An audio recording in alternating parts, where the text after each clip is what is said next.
Welcome friend. Bihar सरकार ने न्यायिक सेवाओं और लॉ कॉलेजों में ईडब्ल्यूएस यानी एक्सट्रीमली वीकर सेक्शन के लिए 10% आरक्षण की घोषणा की है। और नेक्स्ट हम देखेंगे न्यूज क्लिक के खिलाफ यूएपीए धाराएं लगाई गई हैं। तो हम 10% आरक्षण की घोषणा के बारे में देखेंगे। बिहार सरकार ने राज्य की न्यायिक सेवाओं के लिए और सरकार द्वारा संचालित लॉ कॉलेजों के लिए विश्वविद्यालय में आर्थिक रूप से कमजोर कमजोर ईडब्ल्यूएस कैटेगरी के अंतर्गत जो आते हैं 10% आरक्षण देने की घोषणा की है। एक महत्वपूर्ण कदम उठाया गया है जिस पर यह घोषणा राज्य के जाति सर्वेक्षण डेटा जारी होने के तुरंत बाद आई है, जो हाल ही में जाति जनगणना जारी किया गया है भारत बिहार सरकार द्वारा। अब कैबिनेट का निर्णय इसकी इनकी क्या है, इन क्या पास हुई है। मुख्यमंत्री नीतीश कुमार की अध्यक्षता में कैबिनेट बैठक के दौरान आरक्षण की लागू करने के फैसले मंजूर दे दी गई है।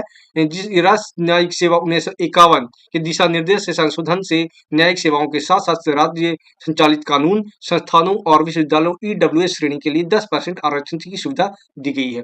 ये मोटा मोटी समझा जाए, ईडब्ल्यूएस सेक्शन के लिए 10% का आरक्षण दिया गया है। ये इसकी घोषणा कर दी गई है, जो कैबिनेट निर्णय में पास किया जा चुका है, मंजूरी दे दी गई है। और ये 1951 के दिशा निर्देश के अनुसार हुआ है। नेक्स्ट हम देखेंगे जाति सर्वेक्षण में डेटा हाइलाइट्स क्या है। डेटा हाइलाइट्स के बारे में देखेंगे। जाति सर्वेक्षण आंकड़ों के जारी होने से पता चलता है कि अत्यंत पिछड़ा समुदाय ईडब्ल्यूबीसी एक्सट्रीमली बैकवर्ड कास्ट बिहार की आबादी 36.01% है, जबकि पिछड़ा वर्ग मीन्स ओबीसी 27.12% है।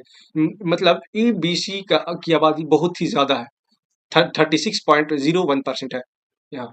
इससे ये पता चलता है जाति सर्वेक्षण जो आंकड़ा जारी किया गया है बिहार सरकार द्वारा, इसमें मोटा मोटी ये हमें समझ में आया, एक्सट्रीमली बैकवर्ड कास्ट जो बिहार की आबादी 36.01% है। और इसमें नई बात की गई है 100 पशु चिकित्सालय बनाए जाएंगे। आरक्षण की घोषणा के अलावा राज्य कैबिनेट ने पूरे बिहार में 100 पशु अस्पतालों को मंजूरी दी गई है। ये प्रथम श्रेणी पशु चिकित्सालय राज्य के विभिन्न जिलों में स्थापित किए जाएंगे। सबसे पहले प्रथम श्रेणी में, और जिनमें प्रत्येक का अपना प्रशिक्षण केंद्र होगा। प्रशिक्षण केंद्र इंपॉर्टेंट है। इसमें प्रशिक्षण केंद्र में प्रशिक्षित किया जाएगा लोगों को। इस प्रोजेक्ट में 17 जिलों में 225 करोड़ रुपए खर्च का ब्यौरा रखा गया है। 17 जिलों में, कितने जिलों में? 17 जिलों में 225 करोड़। 17 जिलों में 225 करोड़ का खर्चा रखा गया है। नेक्स्ट हम देखेंगे न्यूज क्लिक के बारे में हम आ जानेंगे। न्यूज क्लिक पर कौन कौन से धाराएं लगे हैं। यूएपीए धारा लगा दिया गया है। अवैध फंडिंग प्राप्ति करने के आरोप में इनको घेरा गया है। ऐसे माना जा रहा है कि ये धनराशि चीन और अमेरिका के माध्यम से भेजी गई थी, जिसके चलते एफआईआर भी दर्ज कर लिया गया है। इनका प्रमुख है यूएपीए धाराएं जिन जो लागू की गई हैं, इन पर ये हम देखेंगे। यूएपीए धाराएं जो लागू की गई है ये देखेंगे। जो एफआईआर में गैर कानूनी गतिविधियां जैसे रोकथाम अधिनियम यूएपीए की विभिन्न धाराओं का उपयोग शामिल है, इनमें इनको धारा 16 लगाया गया है। धारा 16 इनके बारे में बहुत इंपॉर्टेंट है, जो धारा 16 लगा दिया गया है। इनके बारे में आगे भी हम देखेंगे। आतंकवादी जैसे धारा 16 ये क्या था, आतंकवादी कृत्यों के लिए दंड से संबंधित है। धारा 16 को समझेंगे। धारा 16 क्या है। यूएपीए की धारा 16 आतंकवादी कृत्यों को प्रभावित करता है। जैसे कि मैंने यहाँ देखा, आतंकवादी कृत्यों को प्रभावित करता है। आतंकवादी कृत्यों को प्रभावित करता है और दंडित करता है। ऐसी कृत्य करने के दोषी पाए जाने वाले को गंभीर भुगतान परिणाम भुगतने पड़ सकते हैं। जैसे दंड में कम से कम 5 साल की सजा। इस दंड में 5 साल की आपको 5 ईयर की सजा है आपको। और आजीवन कारावास भी हो सकता है, जो बढ़ाया जा सकता है ऐसे मामलों में जहां आतंकवादी कृत्य में मौत भी हो जाती है। सजा मौत या आजीवन कारावास भी हो सकती है। इसमें चाहे मौत हो जाए या आजीवन कारावास भी हो सकती है, ये ध्यान रखा जाए। तो इसलिए धारा 16 जो लगाया गया है ये यूएपीए की बहुत इंपॉर्टेंट धारा है। नेक्स्ट हम देखेंगे आतंकवादी कृत्य क्या है। आतंकवादी कृत्य के बारे में देख रहे थे उधर, जो यूएपीए धारा 16 लगाया गया है। लेकिन अब ये क्या होता है, इसको विस्तार से हम देखेंगे। आतंकवादी कृत्य में भारत के निम्नलिखित धमकी देने या संभावित रूप से धमकी देने के इरादे से किए गए कार्य शामिल हैं, जैसे एकता, अखंडता, सुरक्षा, आर्थिक सुरक्षा या संप्रभुता।